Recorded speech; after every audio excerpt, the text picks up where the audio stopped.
this time. We'll post it to the ladies. And so suggest that whoever plays Madonna can sit right in front of him.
Yesterday we were reading this Prarthana prayer.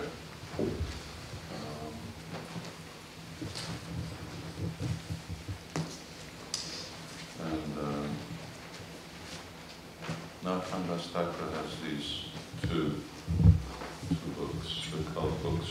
Prabhupada calls them books, although they're books of songs.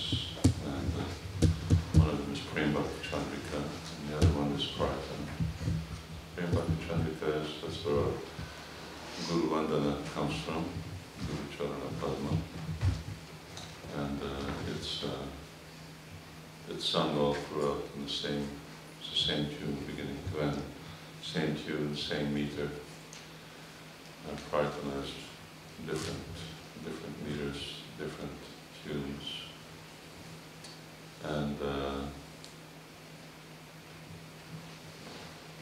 And it's more like Thakur Bhaktivinoda's style, or rather Thakur Bhaktivinoda's style follows that of Prarthana in that it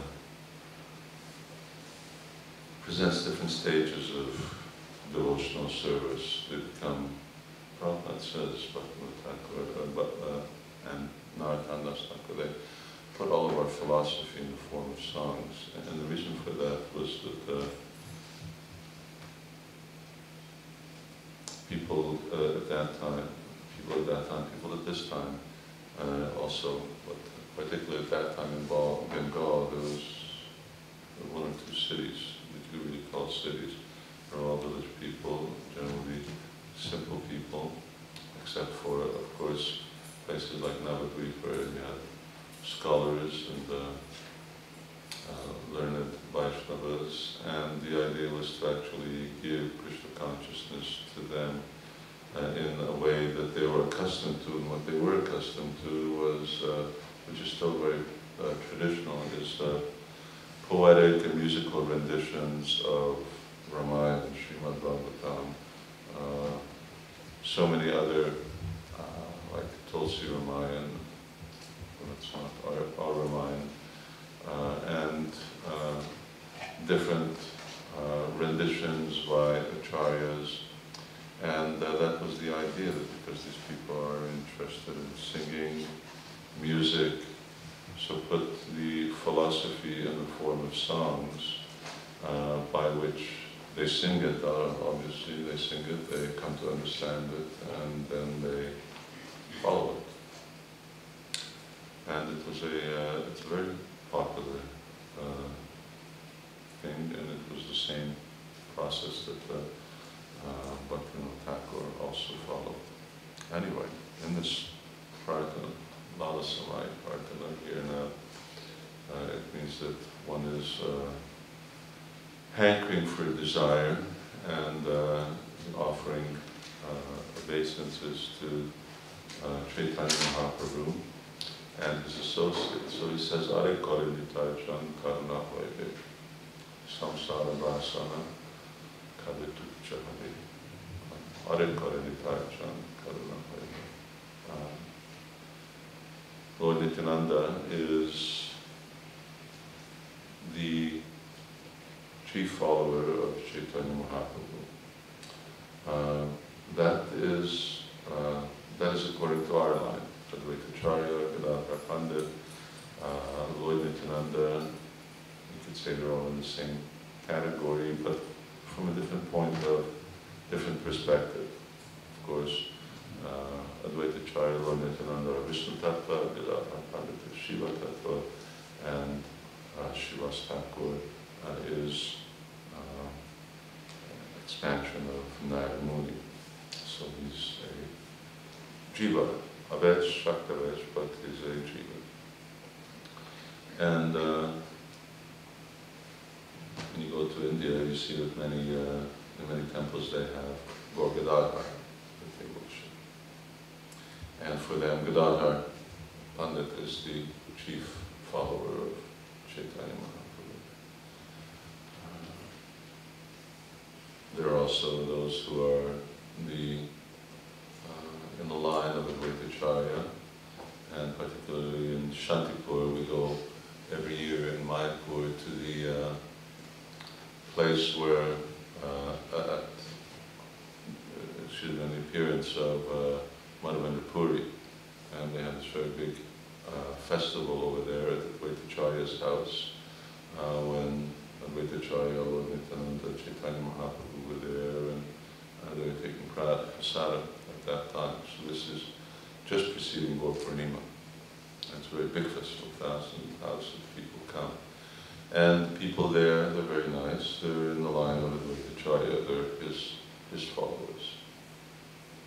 Generally, whatever line you're in, that's the most important one. But as I mentioned, there's perspectives. In terms of Chaitanya Mahaprabhu's relishing the mellows of Radha Bhavajuti Suvalikam Nomi Krishna Swarupam, Srimati Radharani principally, and then Gopis, Brajvasis, devotees. This is Lord Chaitanya's internal mission and desire. Then Gaur Gadadhar is generally the worshipable deity, because their Gadadhar Pandit is Srimati Radharani. And in her association, in his association, Chaitanya Mahaprabhu is absorbed in like moods. But in our temple, Srila Prabhupada didn't establish Gadadhar. And while in Navadvip and Gaudiya temples, many are there as temples of Gadadhar, there are also many temples of Gaur Nitai. And Bhaktivinoda Thakur emphasizes both, even maybe a little more Gaur Gadadhar than Gaur Nitai. But why did Srila Prabhupada and why are we followers of Gaur Nitai? Because Lord Nityananda is, in Lord Nityananda's presence, Chaitanya Mahaprabhu is more in the mood of giving, spreading Krishna consciousness. He's more in his mood as the Yuga avatar to give Prema Bhakti to everyone, to get everyone involved in chanting Hare Krishna.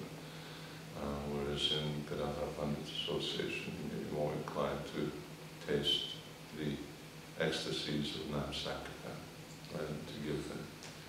And therefore, for preaching, Gaura-Nitai are the worshipful deities of preachers and devotees who are primarily intent on spreading the mission of Sri Chaitanya Mahaprabhu, giving the mission of Sri Chaitanya Mahaprabhu to others.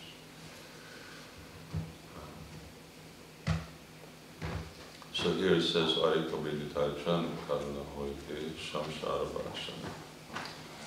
Yesterday we were talking about that, this Samsara Bhasana, to become free from samsara, to become free from the shackles of material energy. One can only achieve that by the mercy of Lord Nityananda. Lord Nityananda means Lord Balaram. And conversely, he says that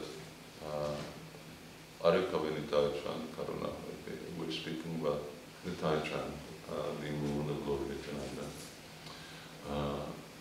And everyone knows how indispensable he is in attaining devotional service, in attaining Lord Chaitanya's mercy. So without Lord Nityananda's mercy, you can't get anywhere. But he says, but what is the symptom that someone has got Lord Nityananda's mercy? Samsara Vasana. Is that he is no longer under the influence of the material energy. Then he has Lord Nityananda's mercy. Otherwise, he may be in the process of getting it, but he hasn't gotten it. We're all in the process of getting it. Otherwise, we wouldn't be here. Otherwise, we couldn't withstand the allurements of material energy. I've mentioned this several times, but I don't think here. There's this, the current acharya, one of the acharyas of Madhava Sampradaya, who have their center at Udupi, and his name is Pejwar Swami. And he's extremely favorable to Krishna consciousness. And he holds Srila Prabhupada in very high esteem. And I think there's one letter from Srila Prabhupada to him. And if you go in folio, you'll see Srila Prabhupada says, he says, there are no Brahmins in Kali Yuga, but if there are, you're the only one. Something like that. People who actually have all the medical qualifications. So anyway, but Pedro Swami made this statement. He said when, for instance, he heard of how devotees preach in the West, how they stand on the streets all day long, studying books and so on. He said, if I were to do this, I would fall down. He said, this is only possible as if you're personally protected by Krishna, and if you're empowered by Krishna. Otherwise, it's not possible. So, in terms of being in the process, we're in the process of getting Lord Nityananda's mercy. Otherwise, it's not possible to do this. It's not possible for sadhakas to stick their heads into, like they do in the circus, stick your head into a lion's mouth. So it's not possible to do that unless you're really in the process of getting mercy. But we may have noticed that we're still not free from the influence of material energy, therefore the mercy hasn't fully manifested. In other words, when someone's really got the full blessings of Lord Nityananda, samsara bhasana. Bhasana means that it's cut. This samsara is cut. There's no more repeated birth in that. And how do we do that? How do we get Lord Nityananda's mercy? So, there's so many wonderful songs. Bhaktivinoda Thakur is singing this, how does it start? Suravi Punjate Kaveha Kodanitai.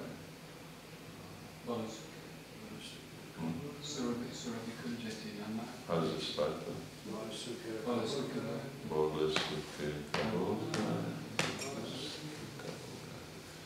So that's one beautiful song about Lord Nityananda, and there are so many other others, Bhajan, Thakur. I remember when we went to Ekachakra. So you were there? And there was a blind singer. Yeah. There's one very person there, he's a devotee, but he's blind. He plays fantastic mridanga. And then you just ask him to sing songs about Lord Nityananda, and he sings all of these. Gauranga, he also sings Gauranga, but this is Nitai Gunamai, and these songs, and he just sits down and sings, and he's blind. So to get Lord Nityananda's mercy, we need to do what Lord Nityananda did, and that was that Lord Nityananda gave up Chaitanya Mahaprabhu's company, although unwillingly, and he went and he preached, and he got people to chant Chaitanya Mahaprabhu's name, he got people to chant Hare Krishna, and really spread Krishna consciousness. So he's like the general of the preaching movement. Now the Chaitanya Bhagavad begins with this shloka. How does the shloka begin? Sankirtanaya pitaro kamalaya taksho Vishwambaro vijapuro yukudara makalo vande maha karunayakshaka. So I'm just probably about forgetting the first lines. Anyway, but Sankirtanaya Pitaro means the Pita, or the founding fathers of the Sankirtan movement, Lord Nityananda, and he's singing about Lord Nityananda and Chaitanya Mahaprabhu. Ajano Lambutavajo Kanaiva Kaivo, Sankirtanaiva Pitaro, Ajano Lambutavajo Kanaiva Kato, Sankirtanaiva Pitaro, Kamaraya Paksho. Yes, that's Ajano Lambutavajo means that the arms reach down, with the arms reaching down past their knees. Kamalaya Paksho, and beautiful lotus eyes. Sankirtanaiva Pitaro, who are the Pitaro, the founding fathers of the Sankirtan movement. Vishwambaro, Vijaparo, Vivakarma, Vande Jagat, Pitaro, Parama. So he's speaking about Lord Nityananda and Chaitanya Mahaprabhu as the generals of Sankirtan, and particularly Lord Nityananda, because Lord Nityananda actually preached quite more extensively than Chaitanya Mahaprabhu did. Chaitanya Mahaprabhu's preaching really lasted for 6 years. After Chaitanya Mahaprabhu took sannyas, there's the period prior to his taking sannyas where he was doing Sankirtan and Navadvip. But in terms of traveling, preaching, and going places, that took place only for the 6 years that Chaitanya Mahaprabhu took sannyas, and after that, for the last 18 years, he stayed put in Puri. And more or less it was just Sankirtan there. But Lord Nityananda traveled. He traveled very extensively. He traveled for a long period of time. He lived for a long time. And then he was succeeded by his wife, Janava. Vasudha, she was more the mother. She was the mother of the children. And Janava was the guru and the acharya, which was very interesting. She was the acharya of Sampradaya after Lord Nityananda's disappearance. It's such an exalted status.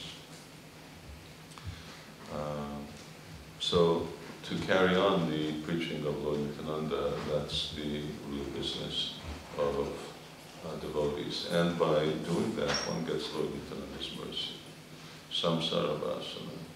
And the symptom of getting mercy is one becomes liberated. So to achieve this liberated platform, and then of course Srila Prabhupada is also quoting from Nayam Bala Atlagini that one cannot achieve spiritual potency or spiritual strength without getting the spiritual strength from Bala. Bala means Lord Balaram or Lord Nityananda. So spiritual strength comes from him, and that's why Srila Prabhupada spoke so many times. pointed out that if we also want to overcome the urges of sex life, we should pray to Lord Balaram for his strength to do that.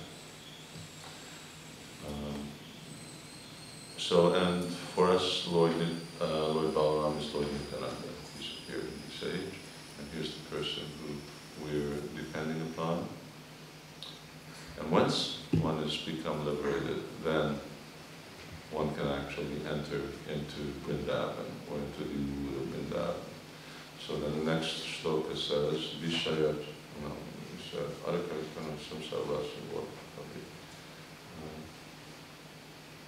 Vishayat Shariya Havi Shuddha Havimana Kavi Havahiva Sri Vrindavana.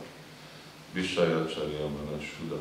When one's mind and heart become completely Shuddha, pure, Vishaya, free from all Vishaya, then we can enter into the realm of Vrindavan. Vrindavan means where Krishna is the center. And how do you place Krishna in the center? Rupa Raghunatha Pade, Hoyveyaputi, Kavi Havasi, Bhajan Yugala Piriti. So if you want to know what Yugala Piriti is, if you want to know what putting Krishna in the center of Vrindavan means, then Rupa Raghunatha Pade Hoyveyaputi. And it's very interesting how Prabhupada translates this word Aputi. He said, if you read the books written by Rupa, by the 6 Goswamis of Vrindavan, then you'll know how to put Krishna as the center of your life and make him the focus of all your meditations. And then once again he says, Rupa Raghunatha Pade Karakvaivash. In Rupa Raghunatha, it's from anyway, then again he offers his praise to Rupa Raghunatha. And interestingly enough, Srila Prabhupada in some places translates that if we learn how to love Rupa and Raghunath Das Goswamis, then ultimately we'll be able to achieve the perfection of devotional service following along this path that Narottam Das Thakur is teaching. And the whole key is chanting Hare Krishna, of course. The key to purification is chanting, the key to preaching is chanting, and ultimately the key to even understanding the books of the Goswamis or Acharyas is also based upon chanting, because the purer the heart becomes, the more we can understand the science of pure devotion, and then Janma Karma Chami Divyam Evam Jyovriti Tattvataha Tat Chakvadeham Punachama. Or in Chaitanya Charitamrita, then it says Jai Krishna Tattva Veda Say Guru. So to be guru or to be preaching, effectively you need to understand Krishna Tattva. And this Krishna Tattva we understand through Shastra, and we'll understand it through Shastra provided that we chant Hare Krishna nicely. So all of these things are add up, and Narottam Das Thakur is really enjoining us to chant Hare Krishna and get other people to chant Hare Krishna. Study books of the Acharyas, learn how to follow them and serve them with all our hearts, and that way all the benefits of Krishna consciousness accrue. Anyone have questions?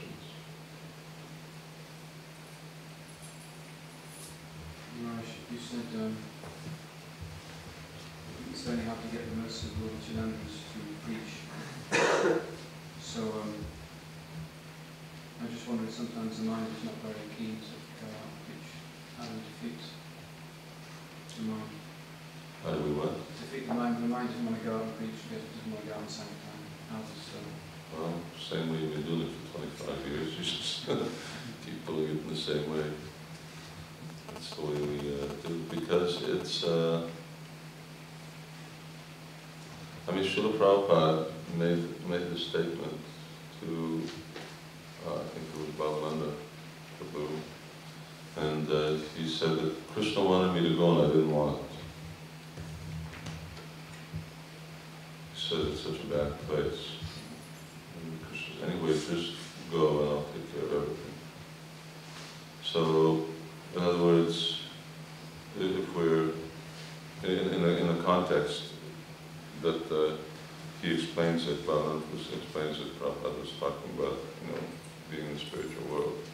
So, they didn't want to go out on Sankirtan from there, so it's not surprising that you may not want to go out on Sankirtan from here. Still, Krishna's asking, but anyway, go do it for me.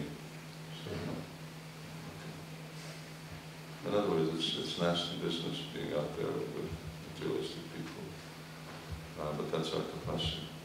And that's what makes it tapasya. Tapasya is doing something that you wouldn't otherwise want to do.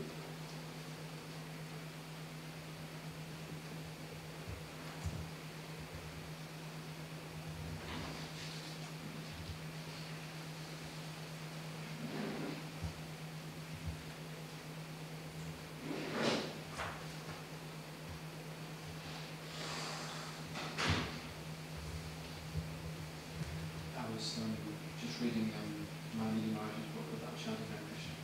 He makes points at the end about when you chant that we should try and remember a little bit of Krishna's pastimes. So I'm just wondering what's the difference between artificially trying to introduce that into chanting and that just coming naturally, or what's the dividing line between artificial and traditional practice?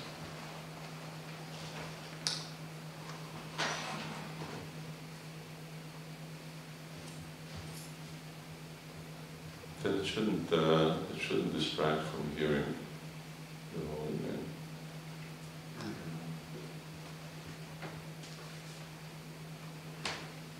Just the example that Srila Prabhupada gives of how you refine sugar, and it keeps getting thicker and thicker and thicker. That example is given as being a part explanation for the different rasas, how they also get thicker and thicker. But the interesting part is, which is there in Chaitanya Charitamrita Nectar Devotion, is the quality of that, the characteristic of the previous rasa is present in the next one also. So, for instance, in a paternal relationship, there's also friendship, there's also servitude, there's also reverence, as well as paternal. And the conjugal relationship has all of them. It isn't just conjugal. It has a unique feature of giving oneself wholly to Krishna, but it also has all of the other previous ones as well. And so there's also a krama, there's also a systematic development of chanting, which means that thinking of Krishna's pastimes in Vrindavan will come last. So it's not artificial. It may artificial. In other words, it may not be spontaneous. That type of forced thinking may not be spontaneous. There's a natural spontaneous thing. But, so therefore, it's still a type of forced or practiced thing. But artificial and sort of okay thinking of Krishna's pastimes is when, even though one is thinking of Krishna's pastimes, the chanting, which is the first, first is nama, and that's you're hearing the name, and then by doing that properly, one should awaken the taste for Krishna's qualities, guna, rupa, form, and then Krishna's pastimes. So if you chant Hare Krishna and you end up saying the mantra backwards by trying to remember Krishna's pastimes, then that's artificial. But therefore, good hearing should be included in remembering Krishna's pastime. And if that's all right, if one can do that, hearing the holy name very clearly, speaking it very nicely, then it's all right. And if not, then you shouldn't do it. Then you have to keep practicing.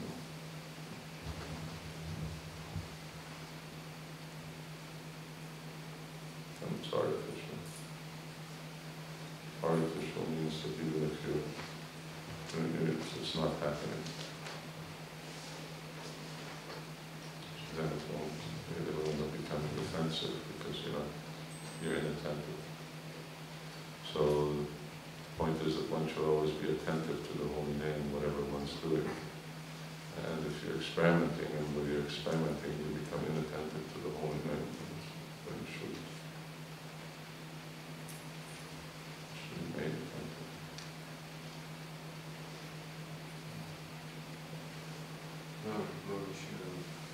Within your books in the Bhakti says you should meditate on the meaning of the words, the mantra.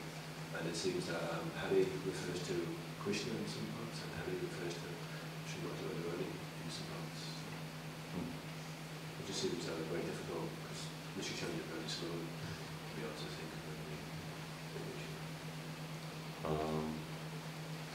The way it's done is that we chant Hare Krishna and we just meditate on the first one. For instance, there are 16 words, so maybe each round we meditate on one word. We meditate on the first word in the first round, second word on the second round. But provided that you can hear properly. And the benefit of that is that by that meditation of the meaning, when one has done that, then by repeating the mantra itself becomes more potent, becomes more mature, because your understanding of it becomes deeper, just by meaningful meditation on something. Lifting up Govardhan Hill, Leela, then Krishna tells Nanda Maharaj, he says, are you doing this ritual just because it's our tradition, or is there actually some understanding behind this? Is it because you get one result by knowing what the purpose is, but you get a lesser result if you just do it without knowledge?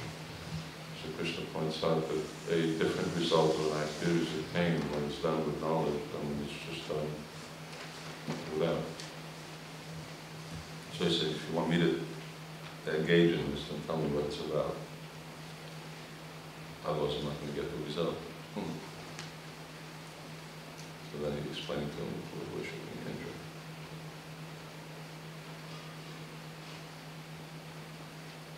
What did you? I was reading a book of Prabhupada, he said there was pure devotional service is free from all material desire and also spiritual desire. My question is, if we do our service with the desire to come back to God, this is selfish or spiritual desire means that in the third canto, Lord Kapila describes this Sarup Vishashti Samipya, that I will render devotional service if I go to Vaikuntha, if I get the same opulence as Krishna, if I get a body like Lord Narayan. In other words, it's conditional to doing that. That's a different thing. In other words, that's a different thing than maintaining the desire that I want to be with Krishna. That's a natural desire. But it's not that, well, if I don't go back to Godhead, I'm not going to engage in devotional service. There's a different thing than I'm engaging in devotional service and I have a desire to go back to Godhead. That's fine. But if Krishna tells me, okay, that's fine, but I want you to go to somewhere else, then we say, all right, well, that's fine. So we see that. We see that as a characteristic of Krishna's associates. They want to be with Krishna, they want to go where Krishna goes. Lord Chaitanya's associates want to be with him. And Lord Nityananda, it wasn't that he just sort of gave up the idea of being with Lord Chaitanya so easily. But ultimately, whatever the Lord wants, that's what we do, so that's pure devotional service. Devotees have no desires, But their service isn't conditional to any desire. That's what it means. It's free from desire. The service is free from desire. You're not serving to fulfill some desire. You're serving to please Krishna. But that doesn't mean we don't have any desires at all. We have so many desires. And so many desires in our service. It's fine.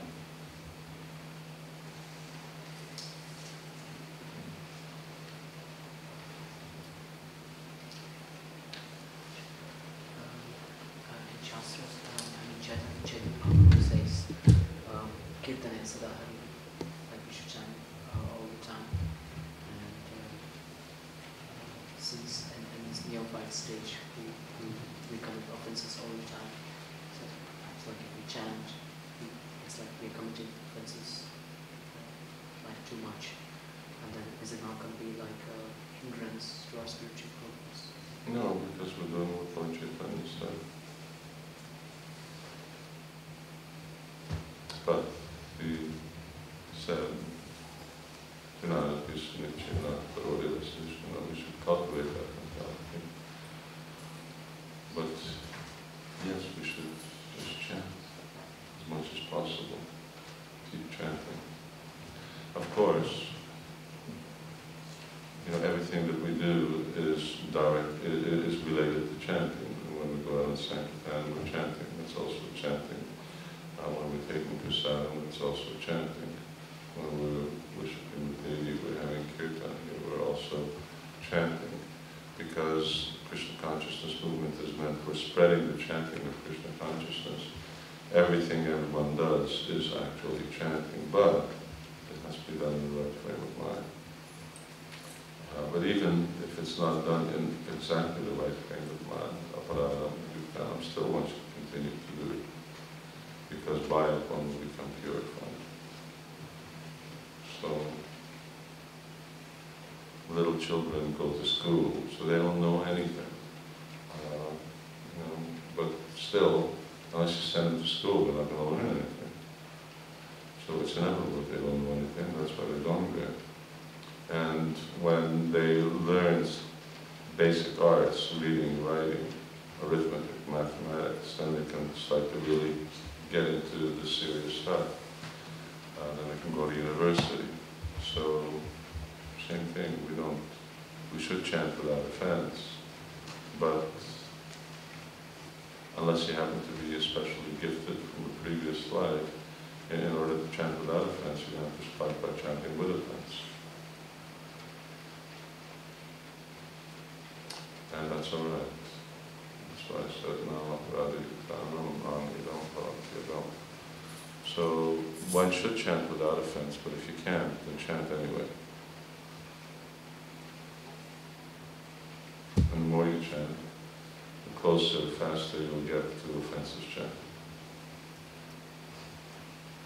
It's self-purifying.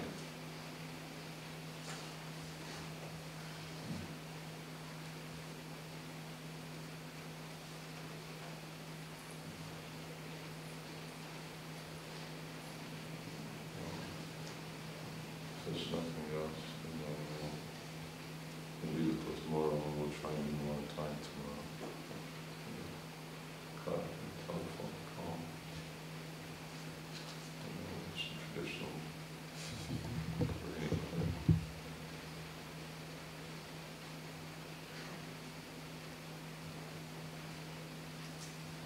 Yes, it's a wonderful thing, chanting Hare Krishna. We all get a taste how wonderful it is sometimes. Sometimes Chaitanya Mahaprabhu just gives us a little mercy just so we know what it can be like all the time. Unfortunately, we also sometimes, or very often, lose that taste because it's a product of some special mercy or just some extended preaching or kirtan or sankirtan or something just so immature and give us a taste for what we're always hankering. But if we continue, then it will come.